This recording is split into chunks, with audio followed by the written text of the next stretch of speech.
नमस्कार सगळ्यांना, कशा आहात सगळे? मग स्वागत आहे तुमचं माझ्या चॅनलवरती आणि खरंच मनापासून धन्यवाद की तुम्ही मला सपोर्ट करतात. एवढा माझा छोटा चॅनल असूनही आणि खरं तर तुमच्या सपोर्टची गरज आहे मला. अगर माझा व्हिडिओ तुमच्या समोर आला तर नक्की सपोर्ट करा. तर भावांनो, आज व्हिडिओ बनवायचा मुद्दा म्हणजे मी आधीच्या व्हिडिओमध्ये नात्याबद्दल व्हिडिओ बनवला होता. असं तर काही जणांचं असं म्हणणं आलं की तुम्ही नात्याबद्दल बोलता ते चुकीचं बोलता. अहो, जिथं नात्याचं काय महत्त्व काय असतं हे मला कधी माहीतच नव्हतं लहानपणी. तर मी व्हिडिओमध्ये बरोबर बोलले असं मला वाटतं की नातं कसं असतं, आईवडिलांचं प्रेम कसं असतं हे कधी मला नाही समजलं. त्यांचं कधी प्रेम भेटलंच नाही मला, म्हणून तो व्हिडिओ बनवला होता मी. तर असं काय त्याच्यामध्ये कोणाला ना आईला वाईट बोलले ना बापाला वाईट बोलले, कोणालाच काही वाईट बोललेले नाही मी. आपला सहज माझ्या मनाला कुठंतरी मनाला दुःख लागलं म्हणून तो व्हिडिओ बनवला. आणि खरं तुम्हाला राग आला असेल तर मनापासून सॉरी मागते. त्या नात्याबद्दल असा काही बनवला होता मी व्हिडिओ. तर भावांनो, कसं असतं, ज्या मुलांना लहानपणापासून आईवडिलांचं प्रेम भेटलं आहे ना, त्याच मुलांना आईवडिलाबद्दल काहीतरी वाटतं. आणि ज्यांना आईवडिलाचं प्रेम नाही भेटलं, की जन्मताच त्यांना आईवडिलाचं असं काहीच माहीत नाही त्यांच्याबद्दल, असूनही आईवडील असूनही त्यांना काहीच माहीत नाही, त्या मुलांना आईवडिलाबद्दल काहीच वाटत नाही. आणि तसंच आहे माझं, ते असूनही नसल्यासारखे होते. मी आधी पण पहिल्यांदा 1-2-3 व्हिडिओ बनवले होते की मला जसं कळायला लागलं तसं माझा आजी आजोबाने सांभाळ केला होता माझा. पण त्यांचा माझा कधी विषयच नव्हता की त्यांनी 4 दिवस आल्यात, आजी आजोबाकडून घेऊन गेल्या, तर असं कधीच नाही मला आठवलं. मग माझ्या तोंडामध्ये कोणाबद्दल येणार? ज्यांनी माझा सांभाळ केला त्यांच्याबद्दलच बोलणार ना दादा मी. खरं आहे की नाही? आज तुम्हाला तुमच्या आईवडिलांनी लहानाचं मोठं केलं आहे. तुमचा जीव कोणासाठी तुटतो? तुमच्या आईवडिलांसाठीच ना. तर मला ज्यांनी लहानाचं मोठं केलं आहे त्यांच्यासाठीच माझा जीव तुटणार ना. काय चुकीचं बोलले असेल मी तर खरं तुम्ही मला कमेंटमध्ये सांगा की ताई, हा व्हिडिओ तुमचा चुकीचा आहे. आणि चुकीचं माझ्या तोंडातून चुकीचे शब्द येऊ नयेत म्हणून हे जे पूर्णपणे खात्री घेते मी. तरी मी ना आईला वाईट म्हणत ना बापाला वाईट म्हणत ना त्यांच्या नातेवाईकाला वाईट म्हणत. हे माझं नशीब, माझ्या नशिबाला मी दोष देते. पण अगर मला असं वाटतं तुम्हाला माझ्याबद्दल काही माहिती नाही आहे, जेवढं मी तुम्हाला बोलले त्या दिवशी तेवढं, पण पूर्णपणे काहीच माहीत नाही तुम्हाला. कारण की माहीत नाही तो विषय नाही, तर मी तुम्हाला काही सांगितलंच नाही पूर्णपणे डिटेल आईवडिलाबद्दल. आणि ती मला डिटेल द्यायची पण नाही त्यांच्याबद्दल. मला पाठीमागं भूतकाळात नाही जायचं. सध्याच्या काळात काय चाललं आहे ना, पुढं चालायचं. मला मागं फिरून बघायचं नाही. माझं आयुष्य कसं गेलं, लहानपण कसं गेलं, कोणी सांभाळलं, ह्या विषयावर मला चर्चा बिलकुल करायची नाही. आणि सोशल मीडियावर तर नाहीच नाही. तुम्ही सामनासामनी मला विचारलं ना, माझ्या घरी आले सामनासामनी मला विचारलं ना, तर नक्की तुम्हाला माझ्या सगळ्या गोष्टी मी शेअर करेन तुमच्यापाशी. पण अगर तुम्हाला काही माझ्याबद्दल माहीतच नाही तर तुम्ही त्या गोष्टीचा विषय करून काही उपयोग नाही. प्रत्येक मुलांना असं वाटतं की आई वडील सगळे असावं, प्रत्येक मुलांना असं वाटतं. पण ते नव्हतं आमच्या नशिबामध्ये.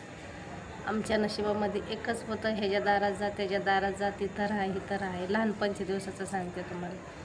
म्हणून काय होतं, आता सक्कं नातं म्हणलं ना त्या नात्याची नफरत येते मला. नातं म्हणलं की नफरत येते मला. आयुष्यात मला एकच नातं दिसतं अजून पण, आजी आणि आजोबा, एवढेच, ह्याच्या पडायला नाही. त्यांच्या दोघांशिवाय कोणच नाही दिसत मला. आणि म्हणून मी तो व्हिडिओ तसा बनवला होता. तर काय हरकत नाही. कसं असतं, अगर आपल्याला, माझं काम कसं आहे, शेजाऱ्याने जरी जीव लावला ना तरी विसरणारी बाई नाही आहे मी. इमानदार आणि इमान ठेवणारी बाई आहे मी. पण माझ्या मनाला जर कुठं दुःख लागलं, तर खूप दुःख लागलं ना, तर मी सगळं विसरणारी बाई आहे मी. मान्य आहे त्या तिच्या व्हिडिओमध्ये बोलले नात्याबद्दल, पण एवढं पण नाही. माझ्यावर काय भेटले होते त्या टायमाला हे कोणालाच माहीत नाही. आणि कदाचित त्यांनीसुद्धा तो व्हिडिओ बघितला असेल तर मला काही फरक पडत नाही. कसा असतो, प्रत्येक गोष्टीचा वेळ काळ असतो. तो वेळ निघून गेल्याच्या नंतर आज तुम्ही मला ये म्हणणार, बस म्हणणार, माझा पाहुणचार करणार. तिथं प्रेम असतं का? नाही. मनातून प्रेम वाटत नाही. तिथं परकं वाटतं. एकदम परकं म्हणजे कोणच नसल्यासारखं, शेजारी आपला वाटतो. आणि मला तेच झालं आहे. माझ्या मनामध्ये सगळ्याबद्दल नफरत बसलेली आहे. म्हणून तो कधीतरी एखादा असा शब्द येतो. लहानपणी कुठं होते, कोणी सांभाळलं, कोणी काय केलं, कसं झालं याचा विचार त्यांनी नाही केला. दादा तुम्ही जो शब्द बोललात ना, मला चुकीचा शब्द बोललात, मग कदाचित तुम्हाला माहीत नाही. कोणचा पण माणूस पाऊल उचलतो ना, लय डोक्यावरून पाणी चाललं ना, मग तो पाऊल उचलणार. मग त्या रागाच्या भरात चांगलं होऊ नाही तर वाईट हो, पण नफरत लय बेकार असते. राग नफरत बेकार असते एकदम. रागाच्या भरात माणूस काही करू शकतो. आणि तसाच मला माझ्या नात्याबद्दल राग आहे माझ्या मनामध्ये. आत्ता माझे पोरं लग्नाला आल्यावर आत्ता त्यांना माझं नातं दिसायला लागलं आणि मी दिसायला लागले की आम्हाला एक मुलगी आहे. अरे ती मुलगी आहे का नाही हे कधी तुम्ही विचार केला का? ह्याच्या पहिलं जेव्हा लहान होते तेव्हा कुणी विचार केला त्या मुलीचा? लहानाची मोठी कशी झाली बरं? मोठी झाली तर कुठं कोणासंग पळून गेली का? तिने लग्न केलं का? तिला मुलं बाळं, तिचा संसार कसा आहे हे तरी आजपर्यंत विचारलं? जेव्हा तुम्हाला माहीत पडलं माझे पोरं लग्नाला आले त्या टायमाला तुम्ही मला आपलं म्हणायला लागले. कशी मनामधून म्हणजे असे लोक मनात कसे काय बसणार? पण मला ह्याचं कारण भेटलंच नाही आणि मला ते कारण शोधायला पण जायचं नाही. असं का झालं, का घडलं, कशामुळं घडलं, मला वेगळं का टाकलं? मुलगा पाहिजे होता ना, मुलाची हवस होती. पण पोटचा गोळा तर तोडू शकत नाही, पण तुम्ही तोडला तुम्ही पोटचा गोळा. मुलगी आणि मुलगा याच्यामध्ये फरक दाखवला. म्हणून मला तुमची खरोखर नफरत येते. आणि दादा तुम्हाला काय माहीत नसेल ना, तर ह्या व्हिडिओमधून मी असं एक शॉर्टकटमध्ये थोडे शब्द बोललेले त्यात तुम्ही समजून जा. कोणत्या मुलीला आईवडील नको असे वाटत नाहीत. आठवण तर लई येते, मनाला सुद्धा लई लागत, खूप मनाला लागतं, खूप आठवण येते त्यांची. पण कोणाची आठवण करायची सांगा ना? कोणाची आठवण करायची? की त्यांनी माझ्यासाठी हे केलं, की त्यांनी माझ्यासाठी ते केलं, काय म्हणून आठवण करायची? की काय केलं त्यांनी माझ्यासाठी? मला कधी बघायला आले?